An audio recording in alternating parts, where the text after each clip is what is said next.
皆さんこんにちは。好奇心 TV です。今回の動画は世界中で起き始めている激変について触れながら、いよいよ私たち一人一人が考えて行動を始めなければならない時代になったという話をしていこうと思います。世の中が変わっていくというのは良い意味でも悪い意味でも人類史上ずっと繰り返し起きてきたことです。しかしこれはあくまでも私の意見となりますが、今年は衝撃的なことが起きることになると思っています。それはいろいろなセクターで起こることになりそうですが、その中で最も確率の高い衝撃波といえば、やっぱりあの液体に仕込まれていた悲劇的な世界の到来についてです。この話は当然ながら YouTube では一切できません。一発でチャンネルが吹き飛ぶくらいの内容となりますので、メディアブルという動画配信プラットフォームで動画を配信しているわけですが、最も信憑性のある情報といった根拠は、製薬会社の立場ある方からの内部告発情報だからです。それでもその悲劇を回避するための方法は必ずあると思っているわけですが、残念ながら情報収集に熱心でない方の相当数が犠牲になっていくと思います。大至急しなければいけないのは、そもそもそんな悪魔のようなことができる輩たちの存在をはっきり認識しておくということです。そこで今回の話になるのですが、今現在同時多発的に世界を賑やかせていることの背景に共通することとは一体どんなことなのかについて触れていきたいと思います。ぜひ最後までご視聴ください。このチャンネルでは自分や家族の身を守るためにできることや、日本人がこれ以上騙されることがないようにするための情報を発信しています。チャンネル登録がお済みでない方はぜひチャンネル登録をお願いします。さて、今世界中で話題になっているのはトランプチームによるディープステートの一掃作戦ではないでしょうか。このチャンネルでも何度か取り上げましたが、USAID の解体についてまさに鬼人のごとく素早く適切な行動力を持って、あっという間に外科手術を施し始めたトランプ大統領には世界中から歓迎の声が上がっています。しかしそれに対する反発ともいえるメディア界の報道はひどいものです。例えば USAID 本来の人道支援は取り付けた予算のわずか 4% ほどしか使っておらず、残りは横領、反政府活動に回していた事実が露呈したことで USAID の解体となったわけですが、それによって人道支援が滞り深刻な飢餓が発生しているという報道がなされています。それを朝日新聞が報じているところも面白いですし、国境なき医師団の闇も今後明らかにされていくこととなるでしょう。特にこうした変更報道に関しては日本のオールドメディアでは顕著に現れており、変更報道とはこういうものだということがよく理解できる状況になってきました。世の中が大きく変わるという時には必ずと言っていいほど庶民の意識変革がありました。例外なくです。もちろん日本国内で起きている財務省解体デモもそうですし、韓国で起きている10万人規模のデモも同様です。そして宇宙の法則では作用反作用という原理があって、今起きていることで言えば世界中の人々を騙してきたろくでもない輩たちの存在を明らかにしていくという作用に対する反作用にはどんなことが起きる可能性があるのでしょうか。私は大混乱が引き起こされると考えています。それはトランプ大統領をはじめとした悪の一掃作戦を実行する者たちに対する抵抗であるでしょうし、混乱をきたす内容とは金融危機や中東、東アジアの紛争も始まる可能性も否定できないと思います。重要なのは世界中の人たちが混乱に巻き込まれることは回避できないというところではないでしょうか。そういった意味では2025年は非常に重要なことが起きる年になると言えそうです。トランプとプーチンは何と戦っているのか。日本のオールドメディアと呼ばれている組織がずっと長いこと変更報道や偽情報を垂れ流してきたことが多くの国民に知られることになり、その結果起きていることの一つが勢いが止まることのない財務省解体デモではないでしょうか。一旦このような腐敗についての認知が広がると、今まで騙されてきたことが一斉に怒りという形で爆発していくことになります。しかし私にとってオールドメディアの嘘報道が世の中の闇の理解に役に立っていると思うことがあります。それはオールドメディアの論調によって事の真偽の目安ができることだったり、そもそも取り扱わない大事件などは情報をコントロールしている側にとって都合の悪いことなのではないかという視点で、ざっくりとした善悪の仕分けができるということです。つまりオールドメディアが報じていることの逆が真実ではないかという視点に立つことができるということです。トランプ大統領やプーチン大統領に対するオールドメディアの扱いはひどいもので、彼らの存在は悪そのものであるという一方的な報道によってかえって世の中がおかしいと気がつき始めている方もいるようです。今政府は偽情報とか誤情報を問題にして SNS 規制を実質的に始めています。オールドメディアこそ規制しなければならないという論調は昔からずっと存在していたのですが、それは圧倒的少数派であって、そんなこと言っている者は特殊な人という扱いを受けていたわけですが、今ではすっかり主流になってきたように思えます。最近の報道で明らかになったことは、トランプ大統領とプーチン大統領が進めるウクライナとロシアの紛争解決に対して EU はそれを望んでいないという構図です。その背景には戦争を長引かせたいというろくでもない輩たちの存在があるということがよく理解できるようになってきました。もしかするとロシアと EU の間でドンパチが始まるかもしれません。プーチン大統領の EU の背後にいる勢力に対する感情は前の動画でも紹介しましたが、プーチン大統領は必ず動きます。そして EU は滅ぶことになると思いますが、そうなると経済セクターでも大混乱となるのではないでしょうか。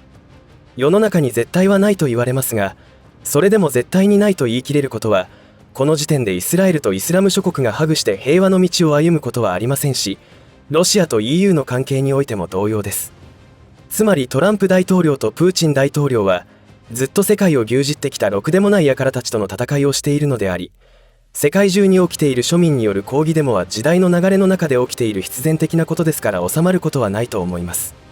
重要な点は、今起きていることについて良い悪いという二元論でプーチン大統領やトランプ大統領という存在を判断していたら、大きな流れの予測を間違えてしまうというところにあると思います。日本国内の政治に対しても同様で是々非々で考えないと、瞬間瞬間の出来事だけで判断をすると対局を見誤るのではないかと思います。やはり今後の展開は旧約聖書に書かれた予言通りになると思っていまして、ロシアもアメリカも最終的には戦争をする中で滅んでいくことになります。もしかすると今起きていることは善と悪の戦いに見えますが、長い目で見ると結局は悪と悪の戦いと言えることかもしれませんが、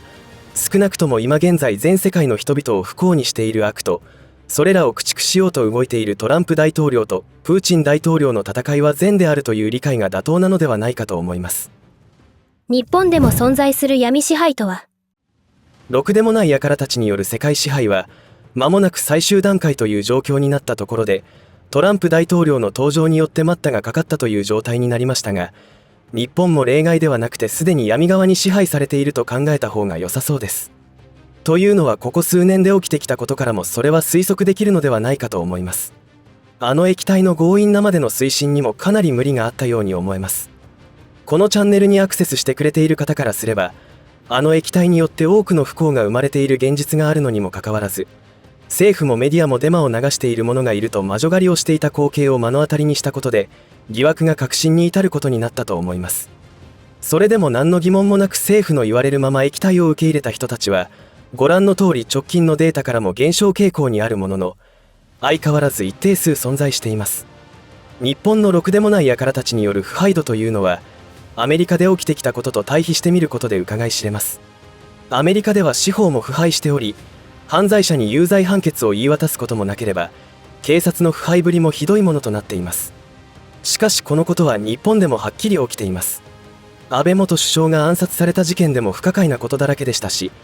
その後の捜査には一向に進展が見られません。安倍元首相に対してのオールドメディアの批判は今思えば本当にすごかったと思います。ところが岸田元首相や石破首相への批判はどうでしょうか。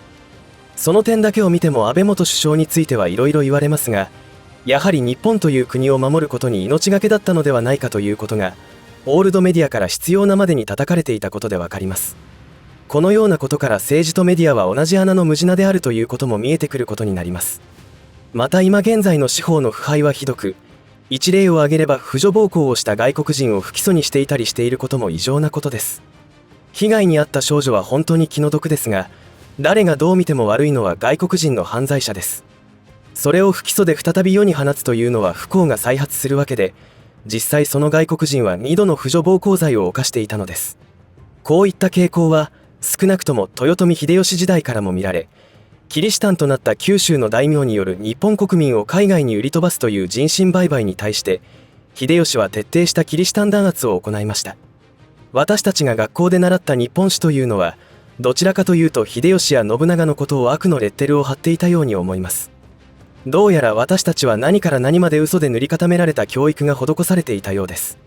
その教育によってエリートとなった者たちが官僚となり、財務省をはじめとした機関に配属され悪への加担をしているという構図です。本当に悪のシステムというのは恐ろしく強大だと感じます。それでも世界の人々は目覚めてきた。ろくでもない輩たちというのは、その起源は旧約聖書にも登場しており、創造主に背いた堕天使を起源としています。彼らは世界を支配するために人間の誰もが内に秘めている欲というものにつけ込んで勢力を伸ばしてきました。先ほど EU はその世界支配体制を作るための雛形であるという話をしましたが、共産主義や社会主義も同様で、自由主義も彼らの壮大なる実験だったと言われています。どっちに転んでも多くの庶民を支配するというオチは同じで、庶民にとってはどちらも地獄化することになります。独裁者が国を治めるというパターンでは中国共産党が分かりやすいですし、自由主義陣営ではバイデン元大統領に見られるように合法に見せかけた腐敗がその国の国民を苦しめてきました。面白いことに共産主義国家と自由主義国家の両方で同時に起きていることは、行き過ぎた腐敗に対する庶民の暴動やデモです。これは全世界的に起きていると言っても良いのではないかと思いますが、仮にこの戦いと言っても良い状況に敗北してしまったら世界はどうなってしまうのでしょうか。それは現在ウイグルなどで行われている再教育プログラムという名の洗脳教育と粛清につながりますので、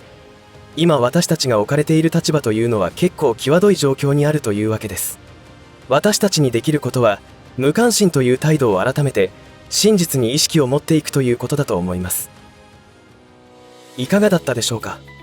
かつてトランプ大統領は、ろくでもない輩たちの一掃作戦のことをワシントンの沼の水を抜くという表現で決意を表明しました。よどんだ沼の水を抜いた後の奥底に現れる悪魔に魂を売った者たちを排除するという決意です。有言実行のトランプが行っていく掃討作戦によって、これから私たちは歴史の目撃者になろうとしています。世界平和を口実に悪行の数々を行ってきた国際連合や NATO などは、世界中の人々から富を奪い続けるという悪のシステムであったことが明らかになってきました。これらの動きは浄化作用が働いているという部分で大歓迎であることは間違いありませんが、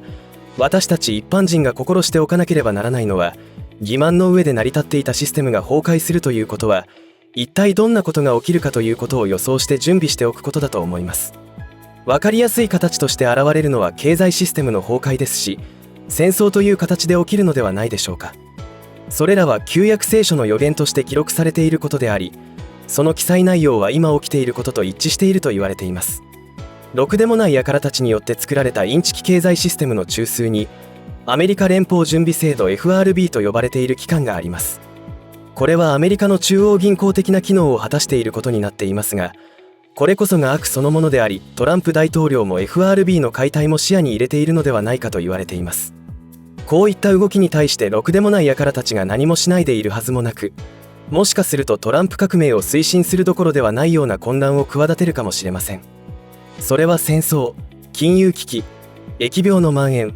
あるいは人工的な自然災害かもしれませんが、何事も起こらないと考える方が無理があると言わざるを得ない状況になりました。今世界で起きていることの本当の意味を知れば知るほど緊張度が増しますし、気合を入れて対策する必要があると強く感じます。生き延びるためには健康な体を維持することと、食料と日用品、各自必要な医薬品の備蓄です。もしかするとトランプ大統領をはじめとする世直し部隊は、今までの詐欺システムを崩壊に導いた後の手当ても考えているかもしれませんが、混乱なく革命が終わることになるとは考えにくい状況になってきました。それは数年続くことになるでしょうし、諸説ありますが7年も耐え忍ばなくてはならないかもしれません。そうなると備蓄のみでは対応できませんから、食料の生産を考える必要が出てくるでしょう。これらの考え方はネガティブ発想とかそんな次元の話ではなく、起きたら困るのなら手を打っておくという非常にポジティブな動きであると思います。今後はますます情報を持っている人と持っていない人との差ははっきりしてくると思いますので、情報収集には積極的に取り組んだ方がいいと思います。この動画がそのきっかけになってくれたらと思います。共に難局を乗り越えていきましょう。最後までお付き合いありがとうございました。以上で今回の話は終わりとしますが、皆さんの応援が次の動画作成の力になりますので、いいねボタン、チャンネル登録、通知設定をオンにしていただけると嬉しいです。また、コメント欄へのご意見、ご感想の書き込みもいただけたら励みになります。最後までご視聴ありがとうございました。好奇心 TV でした。